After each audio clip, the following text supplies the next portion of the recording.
What would you do if the person you've lived with for years suddenly goes missing and the only clue left behind is a giant hole in the earth and a trail of blood? Yeah, this first one is deeply unsettling. What is going on, guys? Welcome back to the channel. I've got a brand new batch of creepy stories for you today, and as always, a quick reminder for the new viewers, this is my actual real voice.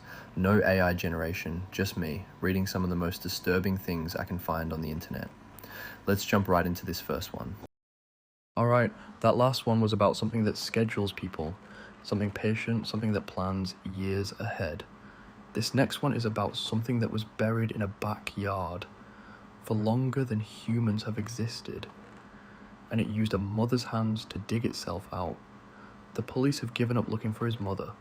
They have dragged the nearby retention ponds, organised volunteer walking lines through the neighbouring county, printed flyers that are fading on every utility pole in town.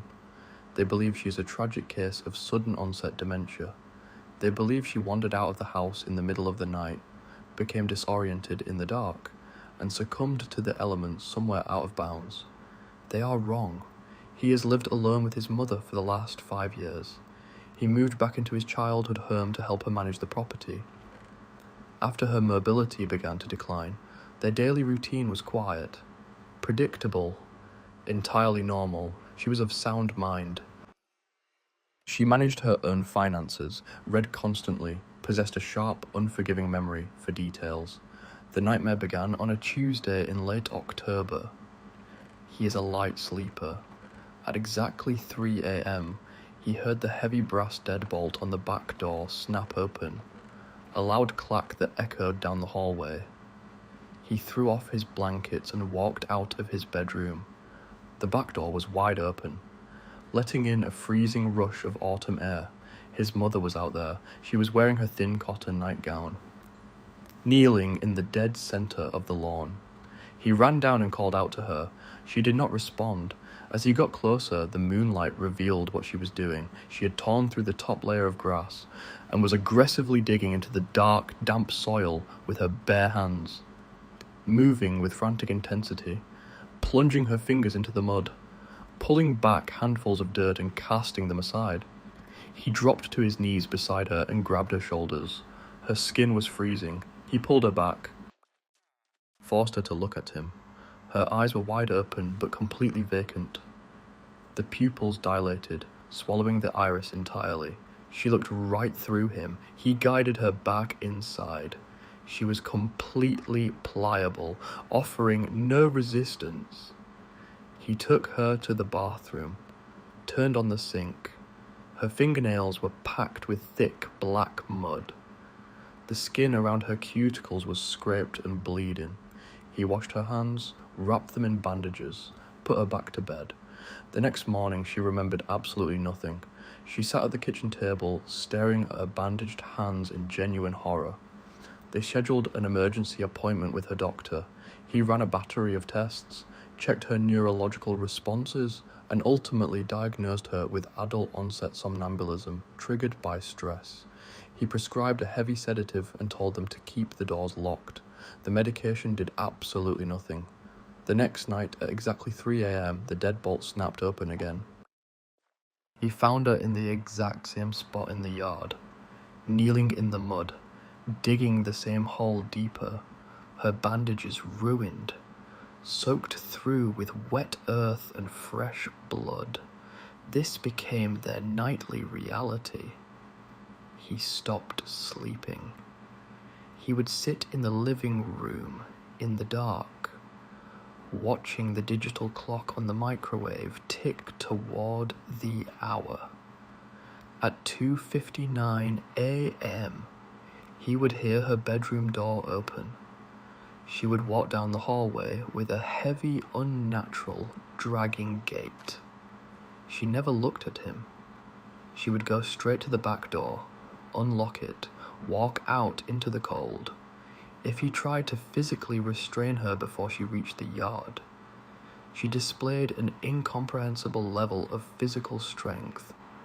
This is a woman who struggles to open tight jaws. Yet when he wrapped his arms around her waist to pull her away from the door, she dragged his entire body weight across the floor without breaking her stride.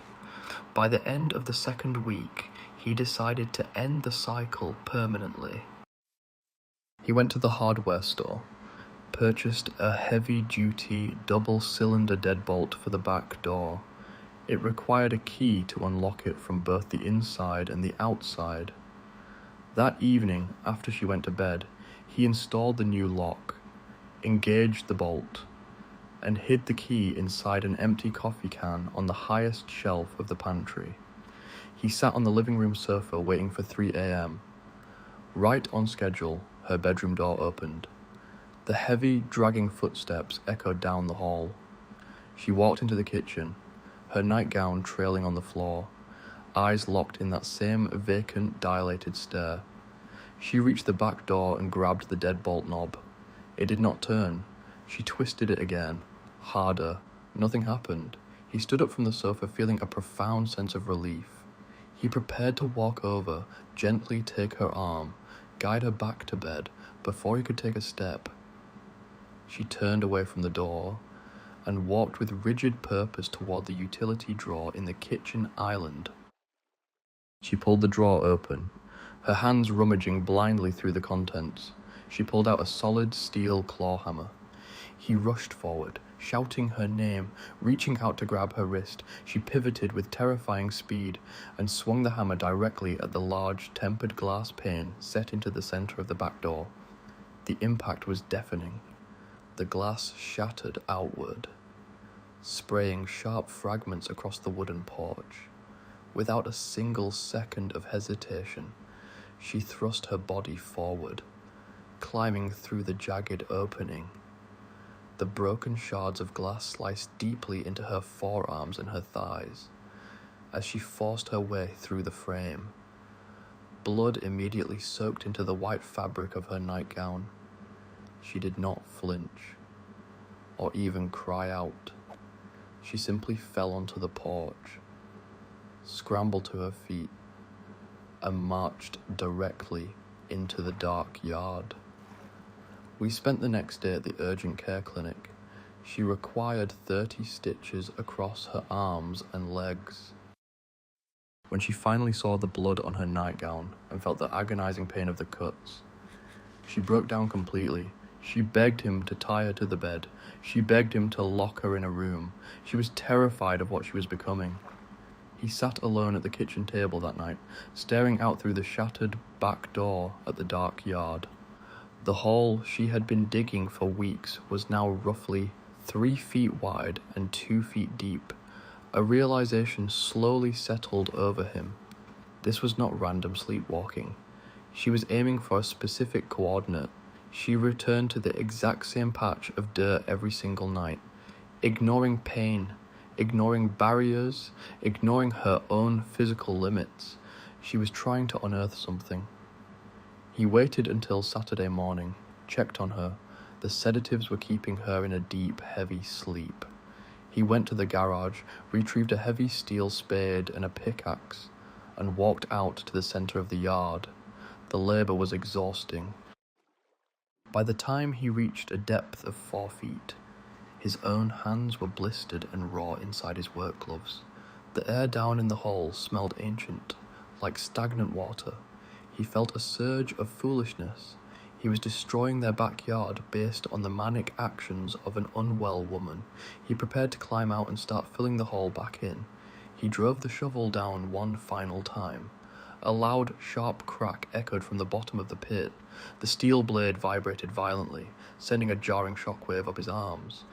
He looked down. Something pale and curved was jutting up through the dark soil. He crouched, reached down with his gloved hand, brushed away the loose dirt. Bone. Not small bone, not a fragment, a massive curving arc of fossilized bone, the color of old ivory, protruding from the compacted clay floor of the pit. He dug carefully for another 2 hours. What he uncovered defied any rational category. It was a skeleton. But the skeletal structure was entirely wrong for any animal he had ever seen. The torso was massively elongated. The rib cage was deep and barrel-shaped, with far too many ribs fanning outward in asymmetrical pairs. Below the torso, the skeleton split, not into 2 legs, into 4. 4 lower limbs articulated at strange angles from the hip structure, folded beneath the body like a spider in a defensive posture. 2 additional arm structures extended from the upper torso, making a total of 6 limbs. The skull was the worst part. It was enormous, broad and flat and completely featureless across the face, except for 2 massive symmetrical orbital cavities, far too large and far too far apart to be anything like human. He covered the hole with a heavy tarp and weighted it with rocks. He went inside. He sat at the kitchen table. He opened his laptop and started searching. He found a single obscure blog, abandoned, last updated 11 years ago. Written by someone who identified themselves only as a former field archaeologist. 3 posts total. The third one was titled simply, "The Sleepers." The blogger described them as pre-human, older than the fossil record as it was currently understood, not dead, not alive, in a state that had no biological equivalent. A hibernation so deep it could last millions of years. They did not fossilize. They calcified. The process was reversible. Under the right conditions, with sufficient stimulus, they could wake up.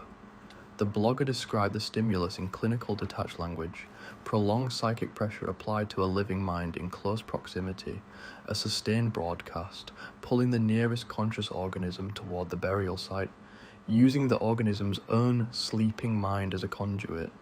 He stared at the screen. He thought about his mother. He thought about the hole. He thought about his actions that morning, the heavy steel spade, the hours of intense labor. Breaking through the clay, clearing the dirt, the creature did not need her hands anymore. He ran down the hallway, sprinting through the kitchen, tore open the back door and ran out into the freezing evening air. He reached the edge of the pit and looked down. The heavy plastic tarp had been thrown aside. The hole was completely empty. The massive fossilized skeleton was gone. No trace of the bone, no shattered fragments, only a deep multi-limbed impression pressed perfectly into the hard clay, marking exactly where the creature had rested for millions of years. A suffocating wave of terror washed over him. He turned around and looked back at the house. The shattered back door stood open. The lights inside were off. He ran back toward the porch. He moved down the hallway, his breathing ragged and shallow. He reached the closed door of his mother's bedroom. He gripped the brass handle. It was freezing cold to the touch. He turned it and pushed the door open. The bedroom was dark. His mother was not in her bed. She was in the center of the room. She was standing, but her posture was entirely unrecognizable. Her spine was perfectly rigidly straight, lacking the natural curve of a human back. Her arms hung down by her sides, but the joints seemed to hang loosely, as if the bones beneath the skin had been uncoupled. He looked down at her feet. The hems of her nightgown hung motionless in the air. Her bare feet were suspended exactly 3 inches above the carpet. She was hovering. "Mom," he whispered, his voice breaking. She rotated. Her entire form simply rotated in the air along a fixed, invisible axis until she was facing him. He looked at her face. The features were his mother's, the wrinkles, the shape of her jaw, the thin grey hair framing her cheeks. But the entity behind the face was not human. Her eyes were wide open, and they were glowing. A pale, sickening, luminescent white light poured out from her irises, illuminating the dark sockets of her skull. The light was harsh, cold, entirely devoid of life. Her jaw dropped open. It opened far too wide, stretching the skin around her cheeks until he heard the wet tearing of tissue. A sound began to fill the room. It was a whisper, but it carried the acoustic weight of an avalanche. It sounded like grinding granite, rushing water. and deep vibrating static all layered over each other in a terrifying, chaotic symphony. The words were incomprehensible, spoken in a language that defied anything he had ever heard. The sound physically hurt his ears, vibrating deep within his teeth and his skull. He felt a fear he had never felt before, so primal, like he was standing in front of his predator. He stepped forward, driven by a blind, desperate need to pull her back, to grab her and drag her out of the room. He reached his hand out toward her floating form. The moment his fingers breached the space between them, the air pressure in the room collapsed entirely. There was a sharp concussive popping sound, incredibly loud, like a massive vacuum seal breaking all at once. The windows rattled violently in their frames. The heavy bedroom curtains whipped inward. He threw his arms up to shield his face. When he lowered them a fraction of a second later, the room was empty. The pale light was gone. The grinding whispers had ceased. The air was still. She had simply vanished into thin air. That was 32 days ago. He has not slept for more than an hour at a time since that night. He sits in the living room, staring at the empty hallway. The detective in charge looks at him with pity. He thinks the stress of caregiving caused him to hallucinate the details, and that his mother simply walked away while he was having a breakdown. The dogs reached the edge of the empty hole in the backyard, whimpered, and refused to track any further. He is begging anyone reading this. If you are an archaeologist, an occult researcher, someone who tracks the things that history forgot, if you have ever heard the term sleeper, if you have seen the charcoal drawing of a fossil with 6 arms and 4 legs, please, tell him where they go when they wake up. He just needs to find the creature that is wearing her skin. He needs to find his mother. 3 down, 2 to go. That last one was about something ancient, something that had been waiting in the ground longer than we can imagine. This next one is different. It starts with a job ad stapled to a tree. $500 a day. House sitting for a weekend. Sounds perfect. Until you see the 2 6-foot dolls guarding the front porch, and the rules left on the kitchen table. It seemed like easy money. Wanted. Weekend house sitter. 3 days, 2 nights. Will pay for food. $500 a day. Call Agatha. She should have been more suspicious, but at the time she was fresh out of college, up to her ears in debt, and barely managing to pay rent every month. The pay would cover next month's rent. And if she did a good job, she might be able to make the gig a regular thing. She called the number thinking there was no harm in at least making sure the offer was legit. Agatha turned out to be an older woman who answered on the second ring. She understood that the ad seemed too good to be true, and told her she could prove the offer was valid, giving her an address to look up and her full name to Google. Agatha had been a pretty big deal 10 years before, a fashion critic well known for her refined tastes and almost supernaturally good predictions about what would be in every season. Upon retiring, she had turned into something of a hermit, and she was loaded. Born into a high-class family, more money in the bank than some small countries had in their treasuries. While this would be specifically for the weekend, Agatha continued, I have a series of trips coming up that I simply cannot put off. If this weekend goes well, I may hire you back for a following weekend for double the current rate. Her jaw dropped. She could be making $3,000 in a weekend. She accepted the job. She was to arrive on Friday morning at 10 o'clock sharp. Once she had stepped through the front door, she was not allowed to leave the house again until Sunday afternoon when Agatha would return. She was expected to bring everything she would possibly need for her 3-day stay. Agatha's house was an absolutely gorgeous mansion. It practically screamed old money. 3 stories tall, painted a pristine white, a balcony overlooking the front lawn, the lawn and flower beds immaculately cared for, a golden statue made up of numerous brass instruments, standing proud at the center of the garden. But she had to pause when she saw the dolls. Standing on poles guarding either side of the porch were two gigantic dolls, made of some kind of sackcloth. Their skin reminded her of burlap, both of them about 6 feet tall, though the poles they were attached to made them seem at least a foot taller. They did not have mouths, but there were two massive black circles embroidered onto their faces to act like eyes. They had stringy black yarn for hair. They were made up to resemble a man and a woman. The male doll's yarn hair was made up to look like a mop-top haircut, and he was dressed in a black Victorian-style suit. The female doll was wearing a mauve ballet-style dress with black leggings, and her yarn hair was tied up into a sloppy bun.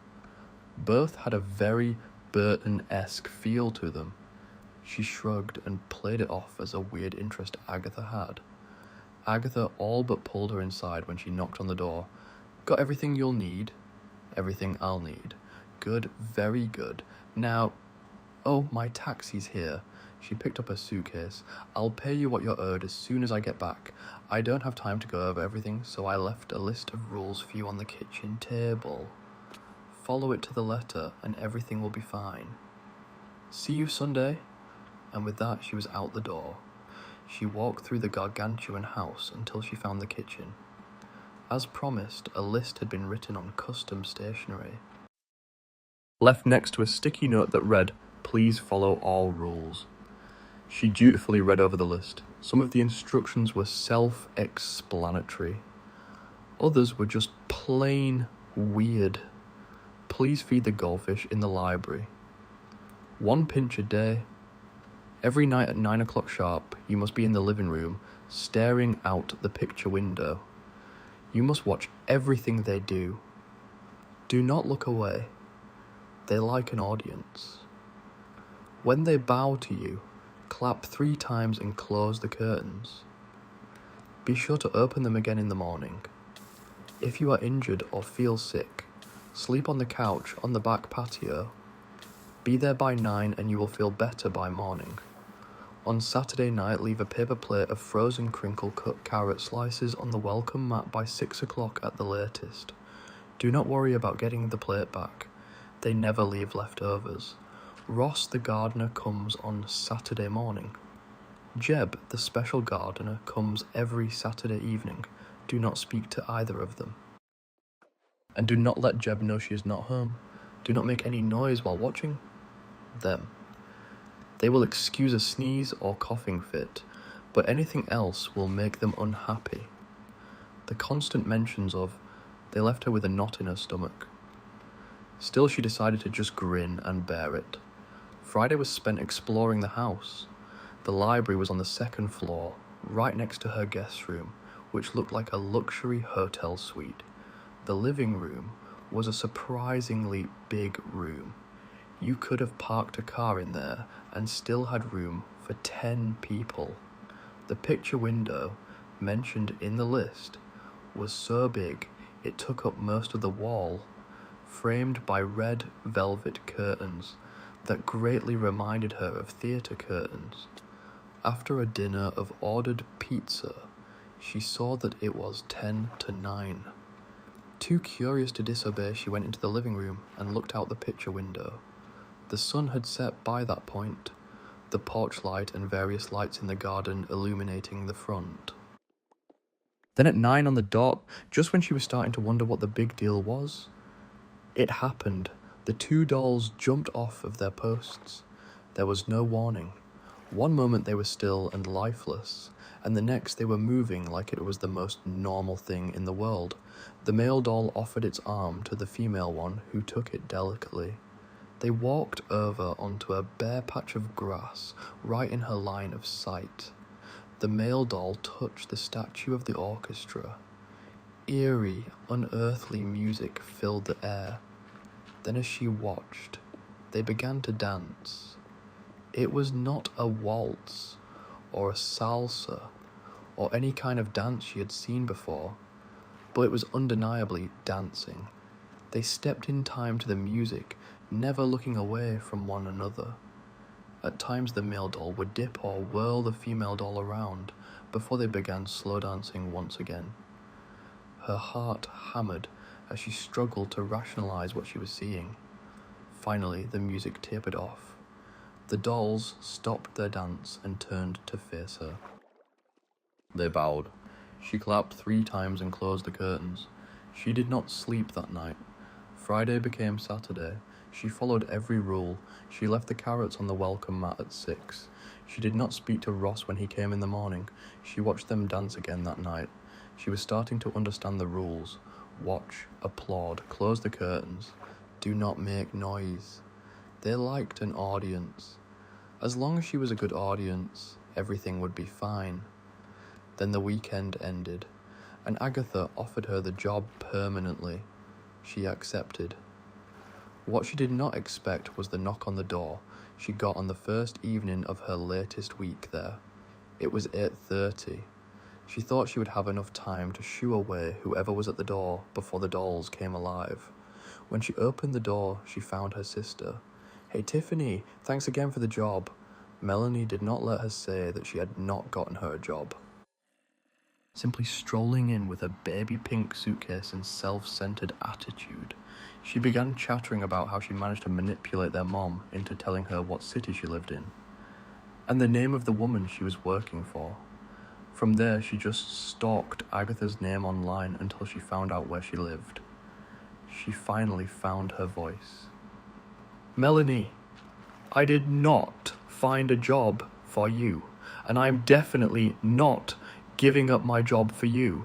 You need to go." She froze. She glanced at the clock. 8:50. She had to work fast. "You self-centered slut." "Excuse me? You know how badly I need a job. You knew I was perfect for the job, and you wouldn't give up your job for me. You selfish whore." "Melanie, you've lost it. Why don't you—" "Are you trying to get rid of me? Well, tough. You're not getting rid of me that easy." She grabbed one of the antique bottles on Agatha's shelves and smashed it against the wall, sending glass shards to the floor. Before she came at her with the broken bottle, her self-preservation instincts took over, and she ran for the first exit she saw, the back door. As she ran, the doll's unearthly music began. She was too late. "Come here, you family-betraying whore." She forgot about the dolls as her sister came at her screaming like a banshee. She tripped over one of the patio's footstools, landing flat on her back. Her sister was on top of her in seconds, eyes wide with madness, trying to stab the broken bottle down into her neck. She pushed her back with all of her strength. Her sister started pressing the bottle against her neck, cutting into the skin. Then Melanie saw something behind her and froze. She was lifted off of her. She turned. The female doll was holding her. The male doll was holding her sister. Muffled screaming turned her attention to the male doll. He was holding Melanie as he walked out of the patio.